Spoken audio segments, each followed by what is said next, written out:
Levelling आखिर है क्या? तो इसके हर एक एपिसोड ने पूरे इंटरनेट पे तहलका मचा रखा है। तो आज जानेंगे हम A to Z about solo leveling. Solo season South Korean manhwa है जिसे कि क्रंच रोल के ऊपर रिलीज किया गया है एनिमेट कर। तो आपके दो क्वेश्चन होंगे, पहला तो भाई ये मेनवा क्या है और दूसरा क्रंच रोल का क्या चक्कर है। ग्राफिकली स्टोरी बेस्ड जितनी बुक्स होती हैं और नॉवेल्स होती है उसे इंडिया और यूएसए में कॉमिक्स कहा जाता है। लाइक डीसी और मार्वल और राज कॉमिक्स आपने इंडिया में देखा ही होगा। और वहीं जापान में जो ग्राफिक बेस्ड बुक्स होती हैं उसे बिना कलर के बनाया जाता है और इसे एक मांगा कहा जाता है और इसे राइट टू लेफ्ट पढ़ा जाता है। उसी प्रकार साउथ कोरिया में भी इस प्रकार से ग्राफिक बेस्ड नॉवेल्स और कॉमिक्स से बनती है जिसे कि मेनहा कहा जाता है और ये भी इंडिया और यूएसए की तरह लेफ्ट से राइट पढ़ी जाती है। ये एक अमेरिकन डिजिटल स्ट्रीम प्लेटफॉर्म है लाइक नेटफ्लिक्स और अमेजन प्राइम, जिसके ऊपर शोज तो देखने को मिलेंगे आपको, लेकिन वो बेस्ड होंगे मांगा, मेनहा, एनिमेट बेस्ड जितने भी शो होते हैं वो इसके ऊपर रिलीज किए जाते हैं। तो ऐसी ही एक मेनहा जिसका नाम है सोलो लेवलिंग, उसके बेस्ड करके ये एनिमेट सीरीज बनाई गई है जिसके 2 सीजन आ चुके हैं।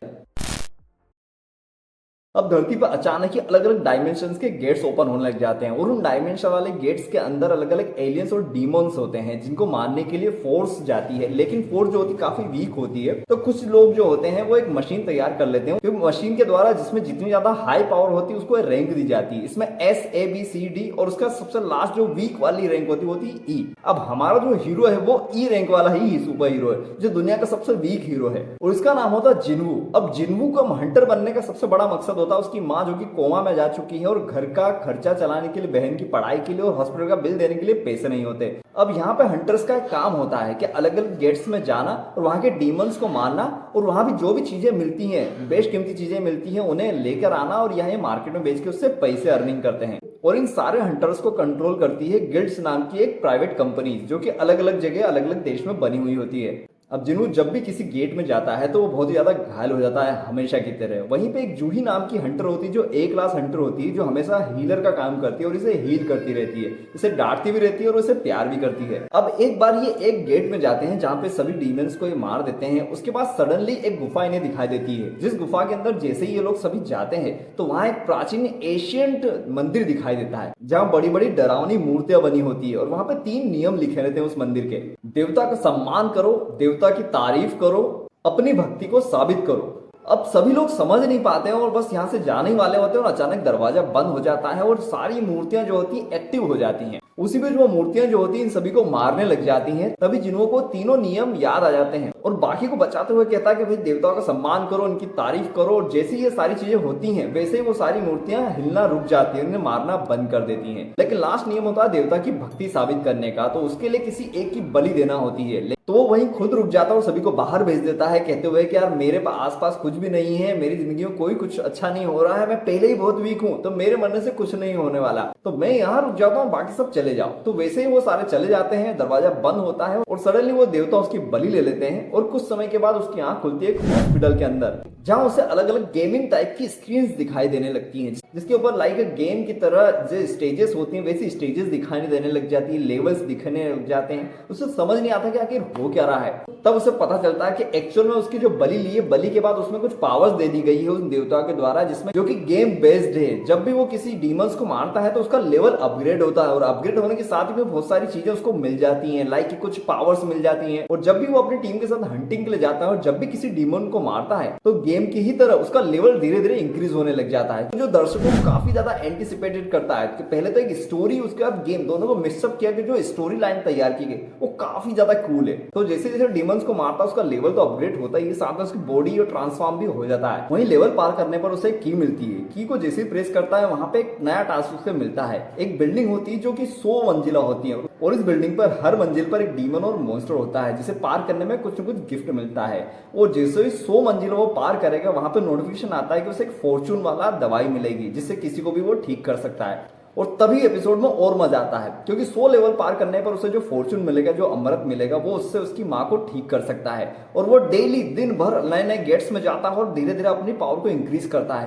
और उस बिल्डिंग के हर एक लेवल पर बहुत ही ज्यादा डेंजरस और पावरफुल विलन्स होते हैं जिनको हराने के लिए वो बहुत ही वीक होता है। तो उसके लिए वो क्या करता है, जितने भी दुनिया में गेट्स नए नए खुलते रहते हैं आए दिन, उनमें वो जाता है, उन सभी डिमंस को मारता है और उनकी पावर को कलेक्ट करता है। और फिर आता है लेवल 10। जैसे ही लेवल 10 को पार करता है उसे एक नई वाली पावर, जो कि अब तक की सबसे धांसू वाली पावर्स में से एक होती है, उसे मिलती है शैडो मोनार्च की। अब इस पावर का फायदा यह है कि जब भी वो किसी पावरफुल डीमन या मॉन्स्टर को मारता है तो उसकी जो शेडो होती है उसको वो गुलाम बना सकता है, और गुलाम बनने के बाद उस शेडो में वही पावर होती है जो एक्चुअल डीमन में थी, और इसकी मदद से उसके पास एक आर्मी बन जाती है, जिससे वो जब भी किसी डीमन को मारता है पावरफुल तो उसकी शेडोज को वो गुलाम बना लेता है और अपनी आर्मी में शामिल कर लेता है। और इस प्रकार से धीरे धीरे करके वो 100 लेवल पे पहुंच जाता है, जहां पर वो डीमन किंग को मारता है और उसकी शेडो के साथ साथ में एक ड्रैगन होता है, जिसे मारकर ड्रैगन को भी अपनी शेडो आर्मी में ले लेता है। और फाइनली भैया उसके पास एक ड्रैगन हो जाता है जिसके ऊपर सवार होकर वो लड़ने के लिए जाता है। अब वीडियो अभी भी देख रहे हो तो आपको क्यूरियोसिटी होगी कि यार जिन्हू की जो शेडो आर्मी उसमें कौन कौन से डीमन और पावरफुल डीमंस की शेडो उसने गुलाम बना ली है। तो उसके लिए हम स्पेशल कोई सा और वीडियो बनाएंगे, उसके लिए कमेंट करके जरूर बताना। और अब बात करते हैं एपिसोड 11 और 12 की। तो एपिसोड 11 में जब 100 लेवल ये पार कर लेता है, उसके बाद अपनी माँ को भी अमृत से ठीक कर लेता है। हालांकि पूरी दुनिया को पता नहीं चलता है कि धीरे धीरे जिन्हू जो है सुपर पावरफुल होते जा रहा है। ये ई रैंक का हंटर नहीं बचा, ये एस से भी कहीं ज्यादा पावरफुल बन चुका होता। अब एंट्री होती है आंट किंग नाम के एक डीमन की, जो कि आंट्स का राजा होता है, और ये जीजू आइलैंड के ऊपर इनकी पूरी बस्ती बसी हुई होती है। अब आए दिन आंट्स कहीं भी जा जाके हमला करने लग जाते हैं, तो पूरी दुनिया के जो गिल्ड्स होते हैं और हंटर्स होते हैं वो मिलकर इसके ऊपर आक्रमण करते हैं, जहां पर अचानक ही एंट्री होती है सबसे डेंजरस विलेन की, जिसका नाम होता है आंट किंग।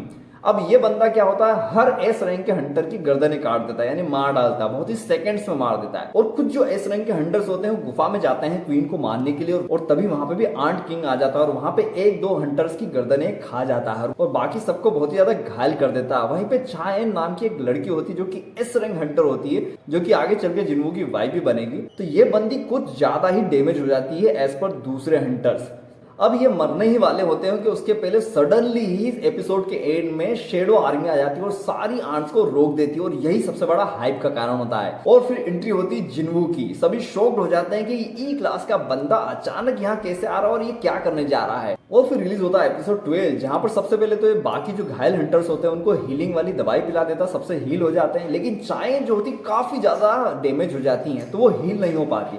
ये टेंशन में आ जाता है कि कैसे भी करके इसे भैया हील करना। उसके पहले ही भैया एंट्री होती है आंट किंग की, और अब होती है भाई तगड़ी वाली बैटल, और इसीलिए इसकी हाइप और एंटिसिपेटेड एपिसोड रहा है। पूरे एपिसोड में इनकी तगड़ी वाली फाइट देखने को मिलती है, और आखिरकार फाइट के एंड में जिन्हू जो होता है आंट किंग को मार देता है और इसकी भी शेडो को अपना गुलाम बना लेता है। और फिर उसे याद आता है कि चायन जो कि मरने वाली होती है, उसे जल्दी से जाता है, उसे दवाई पिलाने की कोशिश करता है, लेकिन दवा उसके ऊपर असर ही नहीं करती। फिर उसे याद आता है उसकी माँ के लिए जो अमृत लाया था वो वही उसे पिला दे, लेकिन उस अमृत का भी उसके ऊपर असर नहीं होता, क्योंकि कुछ लिमिटेड चीजों पे ही वो असर करता है। और यहाँ पे बचे हुए आंट जो होते हैं इस पर हमला कर देते हैं और उसे मारने के लिए फिर अपनी आर्मी के साथ भिड़ जाता है। हालांकि ये सारी चीजें हमें फिनाले में देखने को मिलेगी। तो आई होप कि सोलो सीजन के बारे में आपको जानकारी मिल चुकी होगी। आई होप ये वीडियो अच्छा लगा हो तो लाइक शेयर सब्सक्राइब